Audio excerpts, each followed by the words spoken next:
But as soon as I saw my player shoot the ball, wait. What's going on, everyone? Welcome to the podcast. Johnny was just in the middle of telling me a story about he had a brain fart yesterday. Yes, while playing 2K with me. So we were playing NBA 2K21. You were really close to being pulling a J.R. Smith. Yep. But here's the thing. No, we were up. 2K saved me. But that AI was wide open. All right. Just to get context, those of y'all who don't know a whole lot about basketball, or those of y'all who don't shoot the ball. Those of you guys who are playing basketball, when you have the lead and the shot clock is turned off and you have the ball, don't shoot the ball. Yeah. You're up, whether it's 1 or 10. Don't shoot the ball.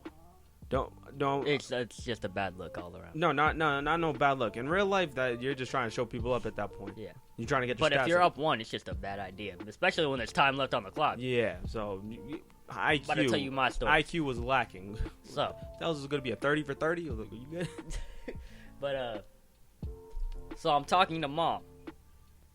Our mother is telling me something important about the job that I'm getting, and I dropped the phone. And simultaneously, as I'm going to get the phone, I realized our friend has passed us the ball. Passed me the ball in the corner, wide open. I didn't realize we were up 1. But I dropped the controller as well. So when I dropped it, it landed analog sticks to the ground. So my player immediately thought, just shoot it. I'm not buying that you. That means your settings had it so that you shoot with the right stick. You can do that. Well, it doesn't have to be on your settings. If you aim the analog I get it. But I'm not buying that your damn analog sticks drifted like that, like they were pointed at such an angle where you just pulled up for the shot. No, if both analog sticks were moved, that means you probably would have took a step in 3 or something like that. You were in the corner. No, but I seriously dropped it. I'm telling you. And then you just. I knew it wasn't believable, so that's why I didn't say it. You could have just said you dropped your controller.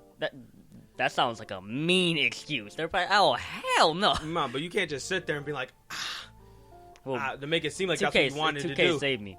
I'm just saying. 2K goodness. saved me because if that AI hit that shot, I guarantee you I would not be on the team anymore. No, you would. I mean, shoot, you already been playing suspect the last couple of games, and I mean, I played 2 games. You just need to survive until the next installment of the damn game, so everybody starts fresh and all that. If the AI hit that shot, guess what? 2K is over. It would have brought back some pretty bad memories. Yep. Oh man. Me and Vic wouldn't be friends anymore. Me and Adrian wouldn't be friends anymore. Nah, but we would. That would have been your not crowning achievement, but the opposite of that. That was my. Everyone's kind of had their thing, whether it's on 2K, Call of Duty, any game. Yeah. Everybody's had everyone in everybody's certain friend group has had that moment that is absent of thought. Yeah, but I'm telling you right now, they try to. I wasn't gonna pull. The game made me do this, but I was trying to do that. Like I would, if we lost that game, I would have owned up to it completely. I mean, at least in your case, you actually hit the damn rim when you shot that weird ass shot. Imagine an air ball. Can't say the same thing for Kevin Durant. Yeah. We're just gonna get it. Yeah, I mean, at the same time, it was Kevin Durant. Like you know I am. You're gonna live with that shot regardless, because he hit that shot the first time. See, it would have been Brooklyn going to the conference finals if his big ass feet, quote unquote. That's what he said. That's not what we're saying. That was crazy. I mean, he does have some rather large. That's a bracket buster, to say the least. I guess. Someone just lost their house. Oh yeah. I mean, if you really if you bet your house on our bracket. I'm sorry. If you bet anything other than money, there's something going on with you. Unless it's like a friendly bet, it's like, hey, I'll bet you the signed jersey I got or whatever. This that. Maybe if you have the resources, cool. Don't bet your damn house. Don't be an idiot. That's literally. Don't bet your car. Don't bet your Don't bet your life savings. Like there was a guy who bet all his life savings on one round of a gambling game. I forgot what it was. The one, I think it's Crafts or whatever it's called. Yeah, and he won, but. Imagine you went lose. The other way. I believe he had. I forgot how much money. I think he had like $100,000 in life savings, and he ended up flipping that into about $8 million or $8.3 million or something like that. Imagine not worth it. I mean, hey, for him, the payout absolutely, but throwing your that's pretty much your entire life right there, because it's either that or you're flat broke. Everything flat broke. You gotta sell your house, sell your car. You know. Not a good like look. The house should be the last thing you sell. Yeah. If you can afford it. Yeah. That's just nuts. But Bucks are on to the Eastern Conference Finals. And on this Father's Day, yes. And I probably would have liked to address the fact that it is Father's Day before we started diving into, Nets and all this others, because there's some certain things to talk about, and there's a couple of things that have been more. I feel things started to get spicy a little bit earlier in the week, but yeah, we got to talk about. It's the theme today is about Father's Day and probably some of the better father-son, not duos, but father and son players from like the previous generation to now, and how who was better than who, and whether it's baseball and basketball. Before we continue, but shout out to all the single fathers, all the fathers that care about their children, just all the good fathers. Don't touch the wire. I did not mean to touch the wire. Touch the wire. You're taking away the from wire. The No. See, if you saw on the Instagram, I put because we got to understand that there's single fathers out there. There's whatever situation you're in. If you're a good father, like shout out it's the day about the fathers who put the commitment in and grinded it out for to be there for their loved ones and their kids and whatnot. And then also there's those moms that had to work double duty, so that's a happy Father's Day to them too.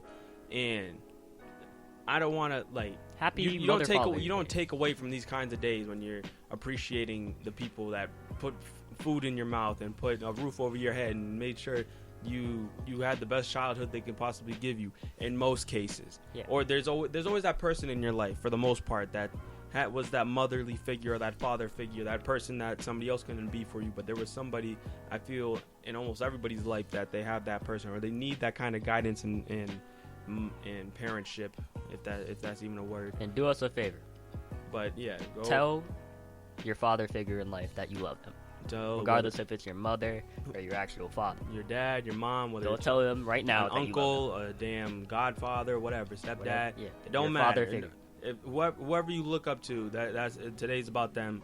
And there's so much that I can credit Dad for doing for us, and I wish certain things were different when it comes to circumstances and whatnot, but it always puts me in a good mood whenever he's around, and we're able to chop it up with him and whatnot. So he's done so much for me, and he's done. I feel everyone should have that kind of person in their life that's that influential. I feel one of your heroes in life should be somebody that you know, and somebody that you know personally, not just somebody you see on a damn TV screen every day or on your phone, or somebody who's actually been a part of your life. I feel everybody deserves that kind of. It doesn't even have to be a parent. It can be a friend. It can be something like that, So I feel everyone should have that kind of guidance and kind of role model in their life that they know personally. But yeah, that's just me. So other than the fact that we're celebrating the father figures in our lives, it feels like a good day all around. The sun's out. It's a good Sunday. It is, and I feel it most of the time. It's always a good Sunday, no matter how it is. But that's neither here or there. Happy Father's Day from everybody over here at the podcast on site. Woo. And I know you weren't here, but we passed a year. I know. Yes, we did. Yeah, and I know it's kind of been a little bit under wraps, but I've been thinking about switching up, just kind of a relaunch in some aspects. What, are you hiring a new co-host? No. What the hell does that even mean? I was just wondering. Hell, you think I wasn't I trying ain't to paying nobody? You're not even paying me. You can get. I'm kidding. I'm kidding. But yeah, there's definitely some things I'm looking to upgrade, and definitely some things I'm looking to switch around and get a different flow and a different vibe going on around, because it's time. Change is good. Yeah. And not all the time, but no, but in most aspects, change is good. But that's really all I can really say right now. There's just changes are coming. That's all I can really say. But the biggest thing I would say, because it's for a year, I feel like it's been fun. I feel the biggest thing that I've taken away is just the amount of experience, and it's a good way to kind of keep my feet wet in the field that I want to pursue as I get older. And there's nothing practice makes perfect. That's what I'm trying to say. It hasn't even And felt this like is- we've done this for a year. Sorry to cut you off. But But it's funny how it's about consistency too, because I believe there's only been 1 week that I didn't end up doing dropping an episode, and we're in the 50s already. Sick. Well, yeah, I was sick. I don't know if it was from the damn virus or it was just I just felt like absolute crap. So, And I know you thought about doing it too. I mean, shoot, last week I wasn't feeling the greatest, and that was day 2 of the vaccination and all that. So, Cue the applause. yeah, I'm not doing that because I just go destroy everything. But yes, I'll pat myself on the back if that helps. If you're at home, applause, please. Sure. But yeah, we'll go. All right, so getting back to the Nets, where I don't even know where they go from here. I know that's kind of, I won't even say that's a killer. I feel they'll be all right, but quite honestly, right now it just doesn't look good for their future. They got to make some changes. Definitely got to make some. I feel there's some certain changes in order. But here's the thing: when it comes to a trade, that looks a lot harder now because Spencer Dinwiddie, who you probably didn't know was still on the damn team because he went down with an ACL injury. He was playing throughout the season, and then I believe it was a mild ACL tear or something like that. It was a certain grade or something. It was a slight tear, I guess, in his ACL, but it still put him out for the season. He's declining his player option, I think, for around $14 million. Or I believe 12 or 14. I gotta just double check. Yeah, $12.3 million player option that he's gonna decline and become an unrestricted free agent. If I'm Brooklyn, you would want to try to keep him because, quite honestly, that's probably your best trade piece. Or maybe Joe Harris, the way he was playing throughout the damn playoffs. And that's not saying much. They're probably gonna let him go. The all overseas team is looking pretty good now. What do you mean? You don't know that running? Oh, the memes. Yeah, because Going to play for. I forgot who was that point. I forgot who was that point guard, but it was gotta be Kemba. Imagine. No, I'm just no. Let's say Kemba. I think it was Kemba. I've seen Kemba memes. Kemba, Tyler Hero. It was who else? Kemba, Tyler Hero. I think it was Joe Harris now, or Kyle Kuzma at the 3, Porzingis, and then Gobert, because of how these guys were playing. And I thought Joe Harris was playing good. Shoot, for the regular season, yeah, but you didn't watch much of the damn Bucks Nets series. This dude missed 2 key wide open jump shots in Game 7 in overtime, 111. Dude was wide open. Keep in mind, he's a 47% 3-point shooter. He was wide open on the left wing in overtime, crunch time, less than a minute left. Dude misses badly. Like bad. Dude, people were lighting his ass up. And that's what would have won the series if Joe Harris wasn't afraid didn't have stage fright and all this other stuff. People were burning Joe Harris jersey. Why do you have a Joe Harris jersey? First of all, secondly, I mean, I can see why you burned it because it probably didn't cost that much. Like, shoot, it was probably fake. I'm just kidding. If you have the actually, audacity, no, that was probably 100% real if it was Joe Harris jersey. If you have the audacity, we're not trying to throw up on Joe Harris, but like, if you have the audacity to get a fake Joe Harris jersey, like that's like getting a fake Alfred Payton jersey. Like, you would think. Who are you really fooling? You would think with these players, Joe Harris is one of those kinds of players in the playoffs that you expect to kind of step up, especially when one of your 3 best players go down, Kyrie Irving, and even then you had a Harden playing on one leg for Game 6, like more as a decoy, if anything, and Kevin Durant stepped up though. Oh no, nobody can light Kevin Durant up about most points in a Game 7 of all time. Yeah, but another thing is it's kind of, I mean, bittersweet because they lost.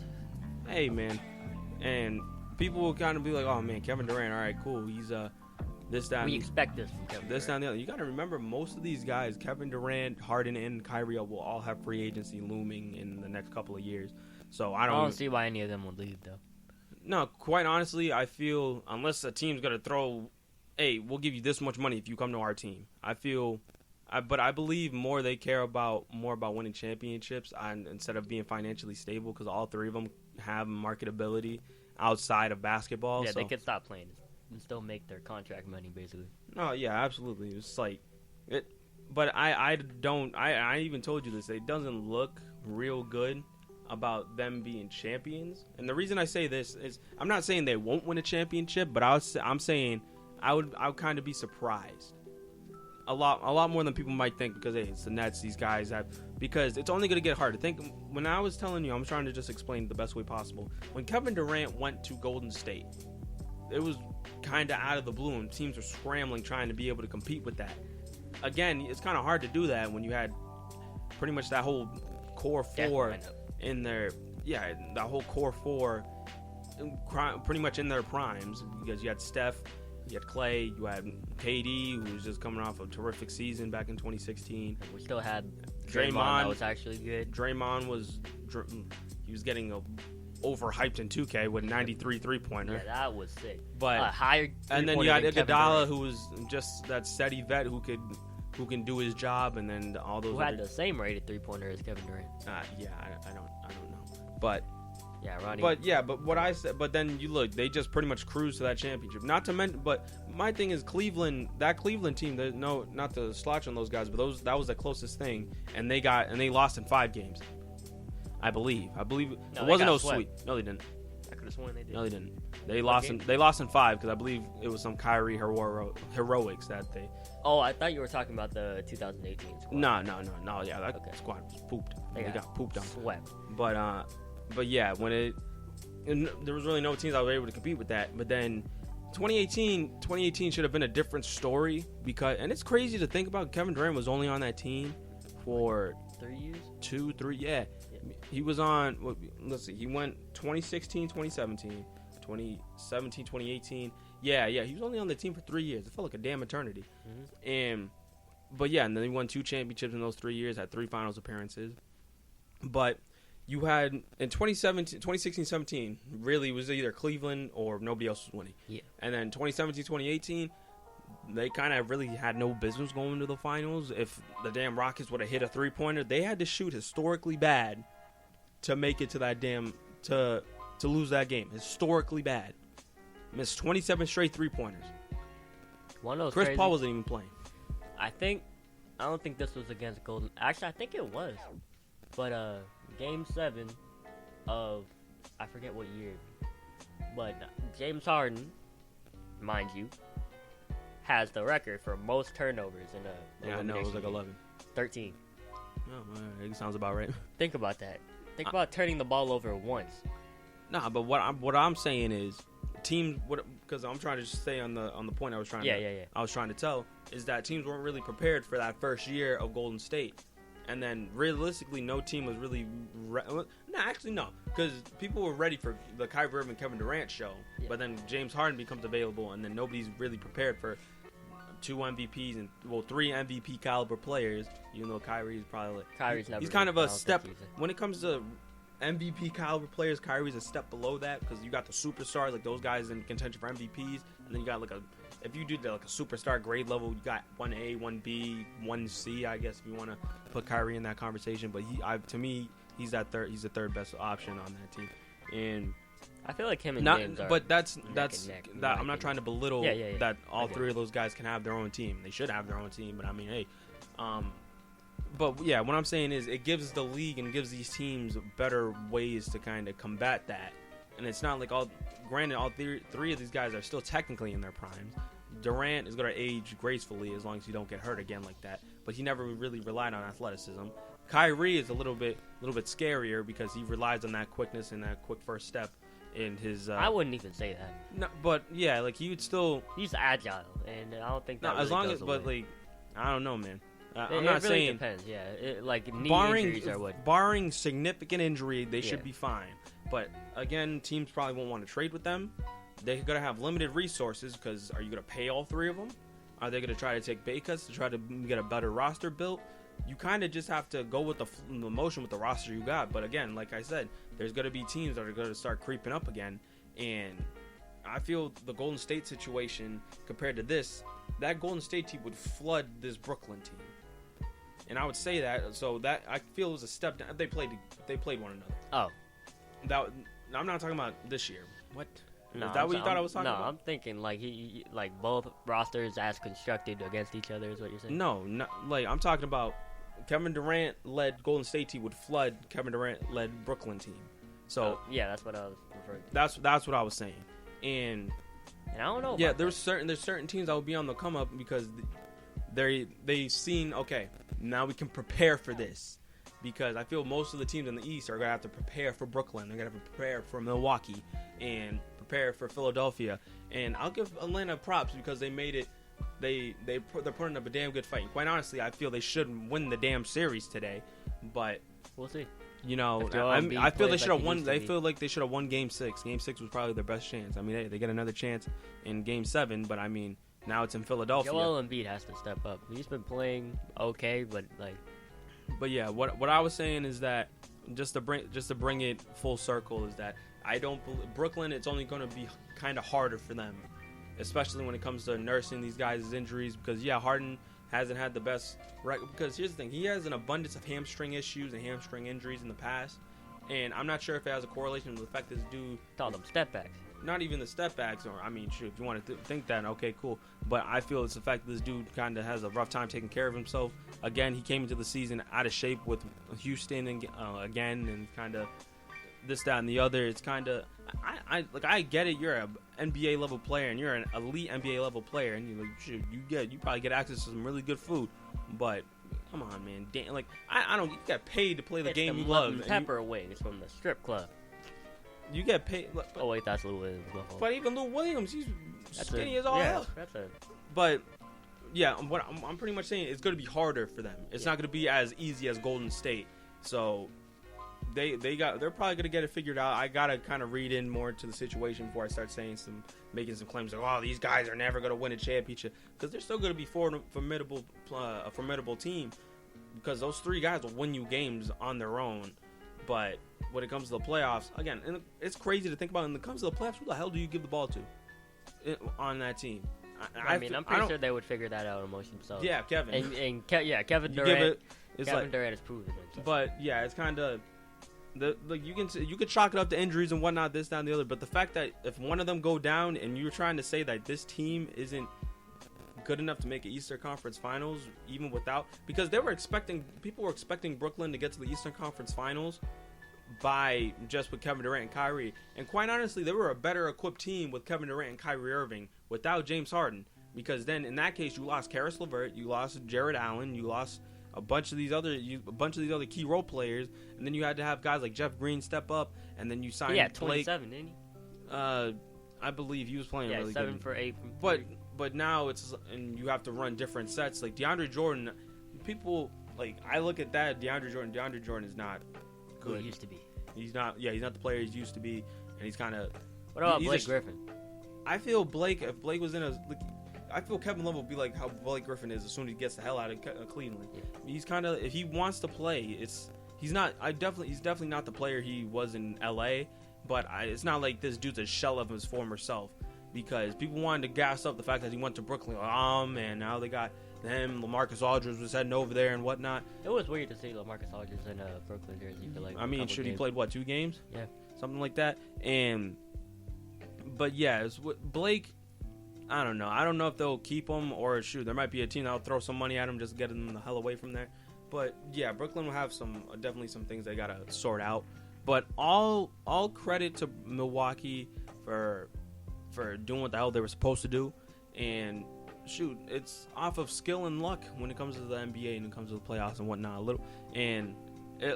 I don't want to glorify, oh man, this man got hurt, so yeah, they won the series. I don't know who wins the series if both teams are at full strength, or I don't even know if the series goes to 7, because the first couple of games Milwaukee got trounced when all 3 of those guys were playing, or I believe it was Kyrie and Kevin. But what happened to him? Kyrie, he twisted his ankle. And I knew it was bad. He was pretty much out for the rest of the season. Well, he was pretty much out for the rest of the season. I believe he twisted his ankle Game 5. And it was funny because Glenn Davis posted on Instagram, was like, that's the same ankle he stepped on Lucky with.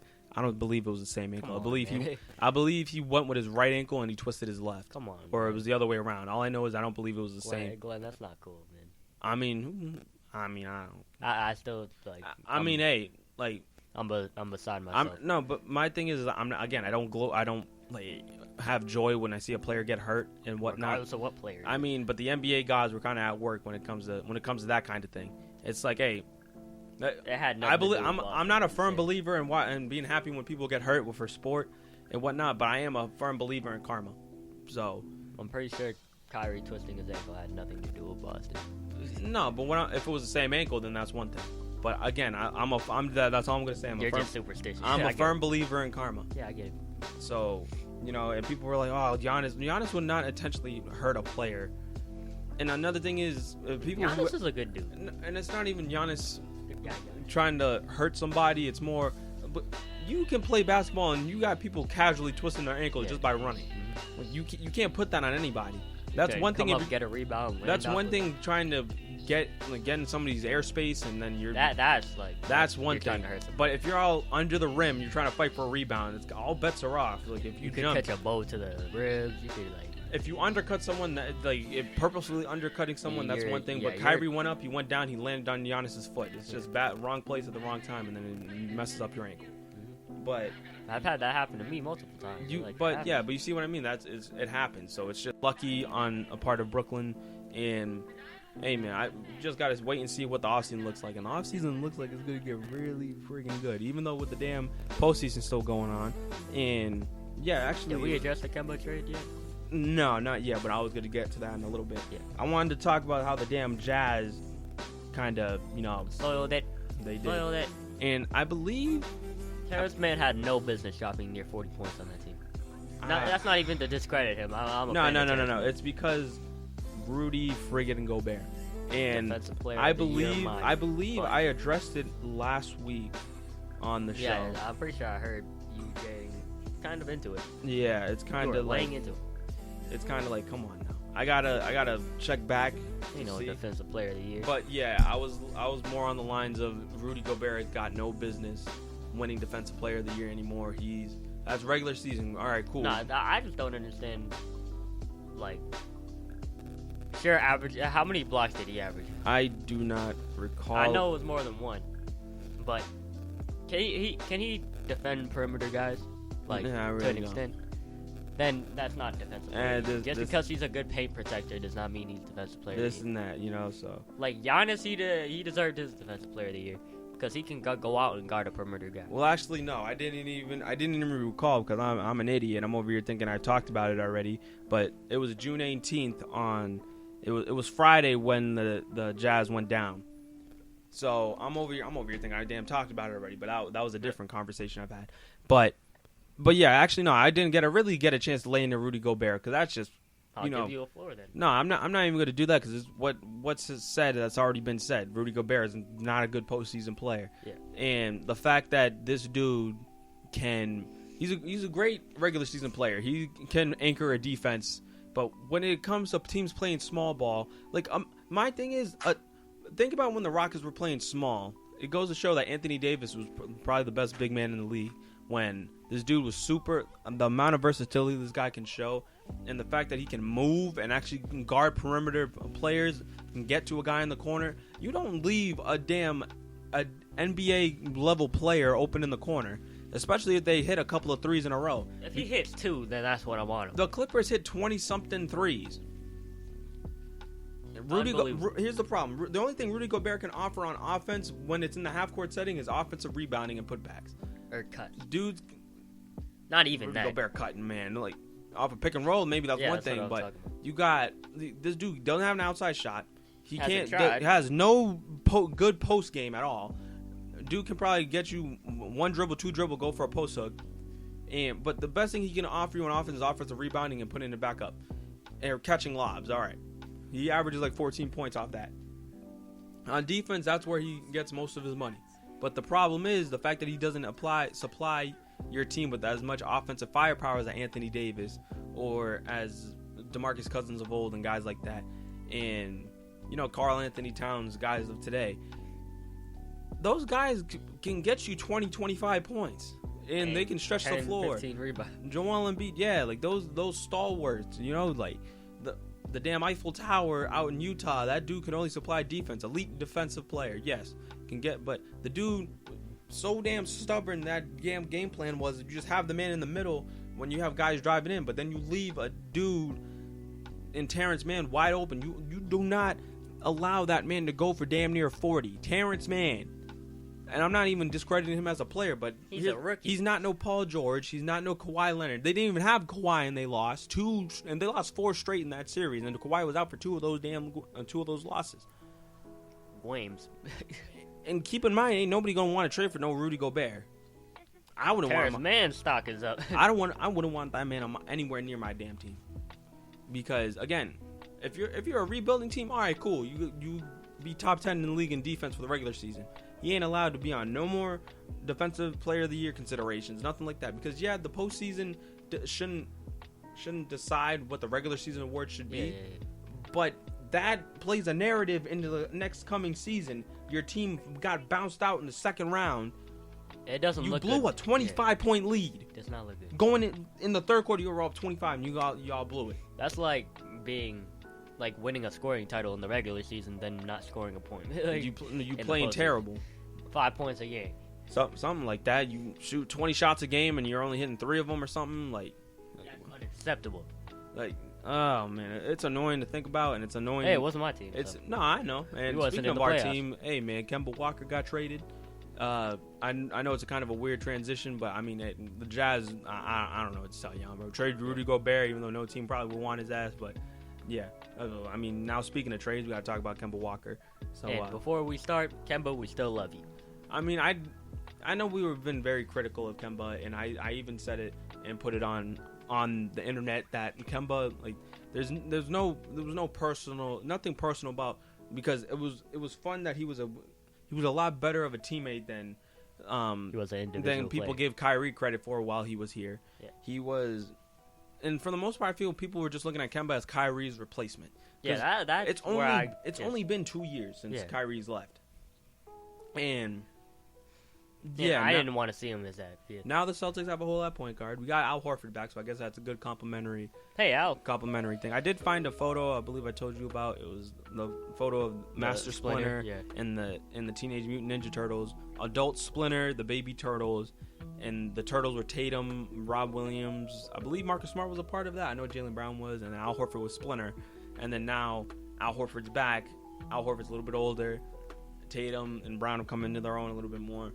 And Rob Williams has started to come into his own, and I feel we kind of finally got that veteran leadership again. We kind of, I want to say we got an old guy, but we got an old guy. Yeah. He's old. What do you mean? He's 35. That's pretty old. No, but hey, his game has never been so solely on athleticism. And if anything, if he's only here because some people were speculating that you have him and you just flip him for something, or you trade him again or whatever, or who knows? Maybe you buy him out and then you buy him out and then re-sign him or something. Al Horford playing good. I mean, Horford was still good. He was. Yeah, I'm not saying he's horrible or anything, but it's not like it was a bad contract. It's a better contract than what Kemba was giving us. So yeah, but now we got an abundance of big men. Yeah, that's the problem. Like Taco's gone. Yeah, I don't know if we re-sign Luke Cornett. I mean, hell no. I mean, hey, he had a couple solid games, but no. But it's just to solidify the rotation. I don't think he's worth a roster spot in my opinion. It's Luke Cornett, a 7-footer who can shoot. If you're even having him on a minimum, I think that's a good idea. That's fair to say. Taco, love Taco, but I mean, hey, he'll probably find a job somewhere else, and then, hey man, like we'll probably sell tickets. I mean, no offense. But or maybe he signed a deal with the Red Claws or something. I don't mean this with any malice whatsoever, but Taco Fall is literally the example of being good just because you're tall, and he wasn't really that good. I mean, I can't disrespect what he was doing in college and whatnot. Of course not. You get like high school, that's a different story, and then all that. Like again, those Taco was fun. That's all I can really say. It's fun. We love Taco. But yeah, now you got Rob Williams. You got they didn't even bother to develop him at that. You got Al Horford. You got Rob Williams. You got Luke Cornett. You got Tristan Thompson, who I feel like we might move, or I don't, because you have 4 or 5 people that can be a starting caliber center and can get you at least 10 rebounds. No, but Moses Brown, I forgot he came. Monster. He came back over here in the trade, and I don't think you're so quick to flip a Moses Brown. But yeah, I feel either you move Tristan Thompson, or if he becomes a free agent, I guess you don't re-sign him. I don't know, but yeah, him, like, I feel there's something that they got to figure out, because I feel Robert Williams should be either the starting or the second unit, but I feel eventually he should be starting. I feel like he's starting because but I feel it all depends, because I feel you don't move Al unless you can get something not even substantial, but something decent for him. And like, we're not expecting because here's the thing, now you get out of the Kemba money a little bit sooner, and you become a big player in the free agent market next year, and then Bradley Beal's a free agent next year. Yeah, Wizards fans are probably going to be like, oh, he's not going nowhere, which I respect. Like, if Jason Tatum was a free agent, I think the same thing. Yeah, it was. I mean, that's what you're supposed to say. Yeah. Steph Curry's a free agent again. But that's just optimism. Steph Curry. Kevin Durant's a free agent too. Like, I'm not gonna be like, oh man, we got a legit Michael shot. Jordan came out of retirement. Keep his ass away from this damn team. But no, but there's a substantial free agency class next summer, so that's something to keep an eye on, and potential free agents. So I believe the best free agent this season is could possibly be Kawhi if he doesn't exercise his player option. But I don't know. I haven't lived to see Boston sign a substantial player except Kyrie. Well, we didn't sign Kyrie. We traded for him. Yeah, Kemba was the most substantial name that we've ever signed. And I don't know why.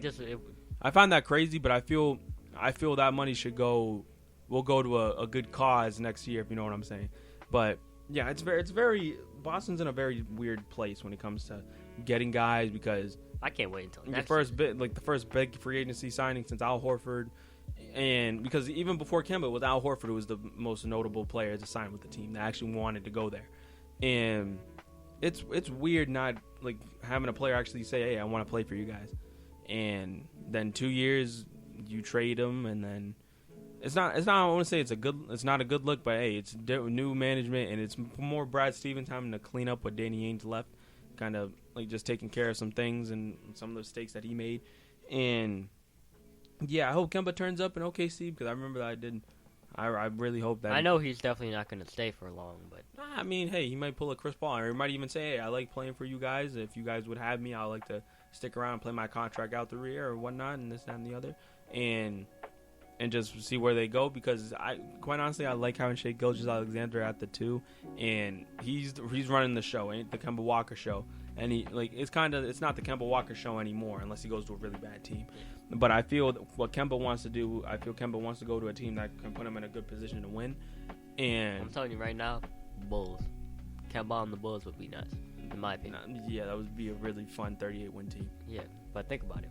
Kemba, Zach LaVine, who got the small forward?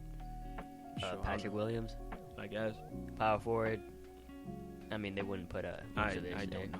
But then it'd be a solid team. I mean, hey, like the Bulls could be on the come up if they just make the right moves and whatnot, and find a way to make Zach LaVine happy and make him want to stay.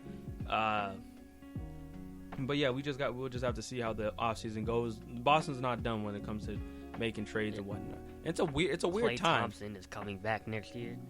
Yeah, the NBA season, there's a lot to look forward to, and we'll make those predictions as time goes on and whatnot. But yeah, that's just one thing. I feel the Celtics definitely gonna need a point guard.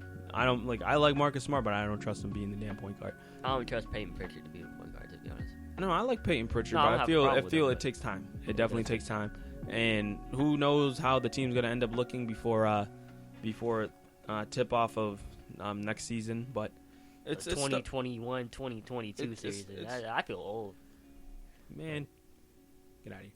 But yeah, so the main point of the episode, we're at the main event, if you want to put it that way. But best father and son duos in sports.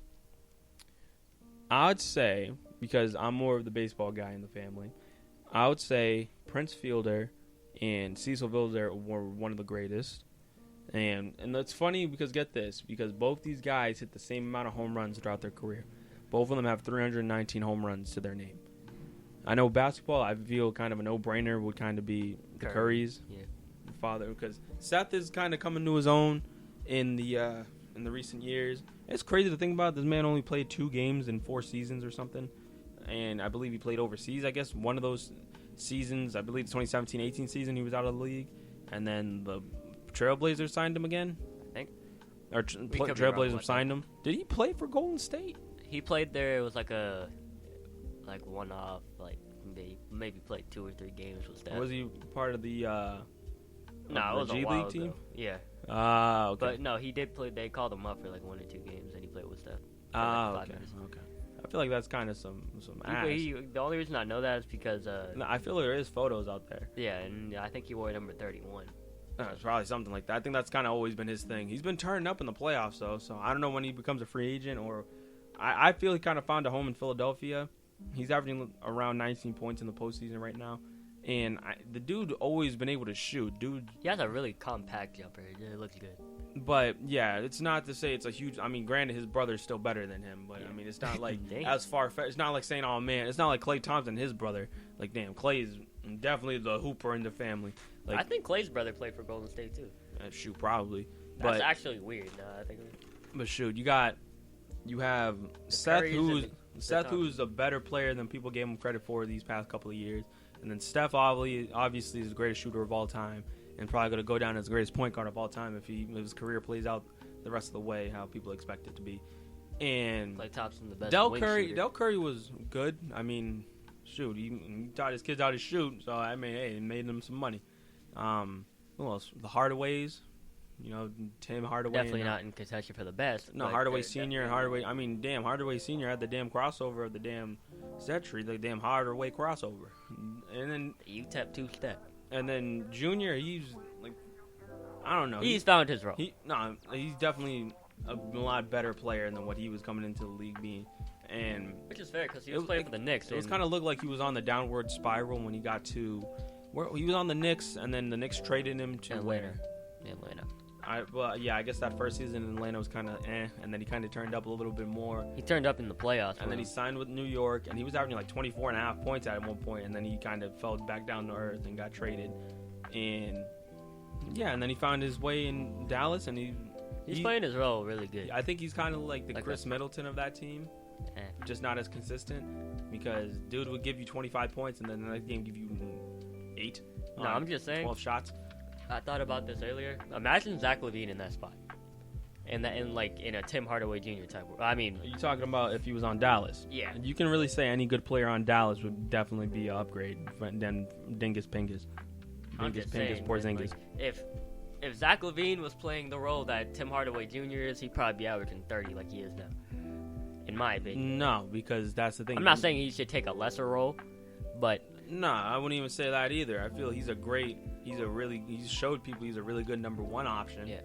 Granted, it hasn't been leading to a whole lot of wins, but I mean, basketball, you can legit have one player and it could drastically change how your season works out. Baseball is a whole lot different. Ken Griffey Jr. and you can't carry. I talked about this in last week's podcast. One player cannot carry a team to a title In baseball, Yeah, exactly. Because you can think 2011 Mavericks. That's one team that can pop into your head. You got teams. You can even say not even the Kawhi-led Raptors, because you had other great complementary pieces, and Kyle Lowry was not no slouch or nothing like that. But what I'm saying is baseball, it's a whole lot harder. Baseball is the culmination of how football can be in basketball when it comes to certain players. Because if you don't have a good quarterback in football, it's not. I mean, damn, if you have a good offense in football, you will still get far. If you have good defense in football, you can still get pretty far. But in baseball, you don't matter. Like, there's so many different factors, just like these big team-led, team-oriented sports, like football, like soccer and whatnot. Basketball is the one sport I could really think that one person. If you have one player on your team, it can make a huge difference between your team just being absolute garbage to making the playoffs and potentially battling for a championship. Like LeBron. Yeah, like a prime LeBron, or even a LeBron of the last couple of years can drag a terrible team kicking and screaming to an NBA Finals. Why do you keep using that adjective? What? Kicking and screaming. Because think about it, it's when a team has no business going somewhere, what do you think? I mean, you're dragging. What the hell does that mean? You're dragging a team. So it's a team that has no business going to where it's supposed to be. Okay. No, I just didn't understand the. Like that team has no. If the team didn't have LeBron James, they had no business even being in the NBA Finals, let alone in the playoffs. You know, so that's why I say it's like the team. Like they were trying to set LeBron up for failure, but how bad some of his Finals teams have been. And wait, was Jordan Clarkson on that team? On the 2018 team, yeah. He was on that team. A bunch of different players that have been solid role pieces for other teams, just not for LeBron. Yeah. No, I feel like Jordan Clarkson. Yeah, I think he played. Jordan Clarkson, hey man, future Sixth Man of the Year. When you really think about him, well, he is a Sixth Man of the Year now, and it brings you back to the damn Jazz. You have the Defensive Player of the Year, and you have the Sixth Man of the Year. Man, Dude had 25 points in the first half, and then didn't score for the rest of the game. Jordan? Yeah. That's in Game 6, did not score for the rest of the game. Man, that's Joel Embiid. Terrence Mann only missed 6 shots. Sickening. That's the last I'm going to say about it because this is just good. I'm not even a Jazz or a Clippers fan, and that's annoying me. Utah fans, we are sorry. I'm not. I don't care. Dang. Amen. But blame Rudy. But yeah, there's definitely a lot more father-son duos to really talk about. And yeah, I said the Griffeys. Larry Nance. I mean, Larry Nance Jr. Larry Nance Jr. is a good player, but his dad's better. And yeah, a lot of these guys you can say their parents were a lot better. Not for like when it comes to the Griffeys. Like nowadays, you see a lot more players' kids becoming a whole lot better. Like Tatis is a junior, Vladimir Guerrero Jr., Ronald Acuna Jr. Did Acuna's dad play? I believe so. Yeah. Because I've heard his name before, but it was before. You got a bunch of these kids now.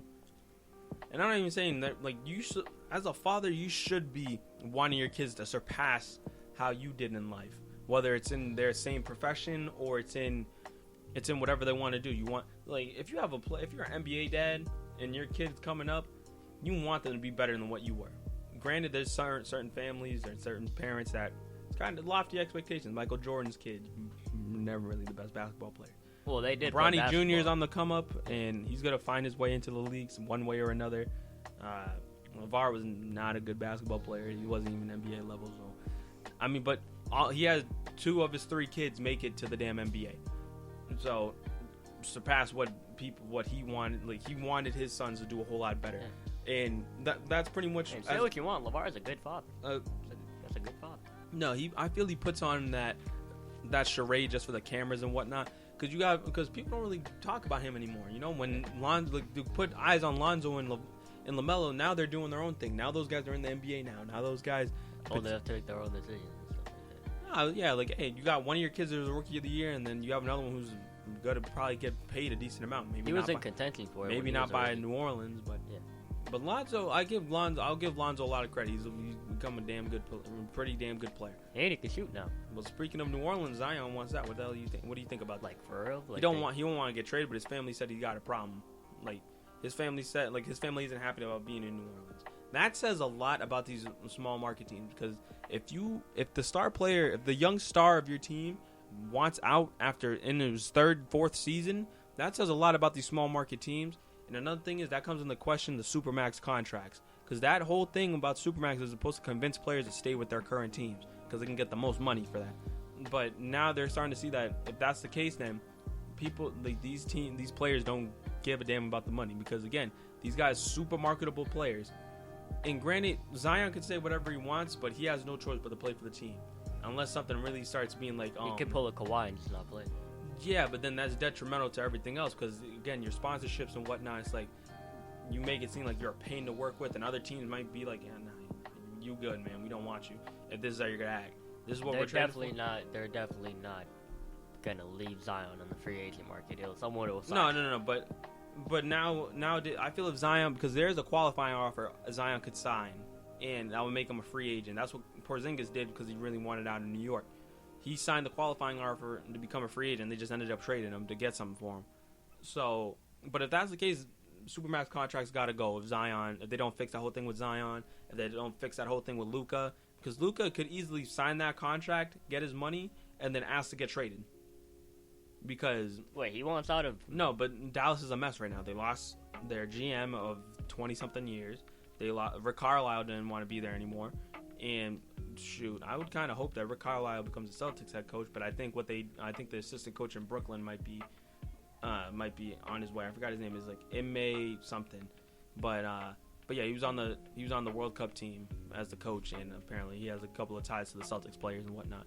So that's one thing, and yeah, so Dallas isn't in a good place right now. Porzingis needs to get traded because he's not good. No, I'm not. Yeah, a lot. No, but it's like he's not what Luka needs. You know, it's not Porzingis' team, and it's a mess. It is, but hey, man, you got a lot of things to really dive into. You know, but yeah, it's Father's Day. Everybody call your dad and talk to your dad. Do something with the father figure in your life. Embrace someone you love today, and you know. and just enjoy the rest of your day, everyone. Don't shoot the ball when you're up one. Don't be smart with the basketball. Don't drop your controller in. But yeah, hope you guys enjoyed. We'll see y'all next week. Love you guys. Stay safe. Happy Father's Day, everyone.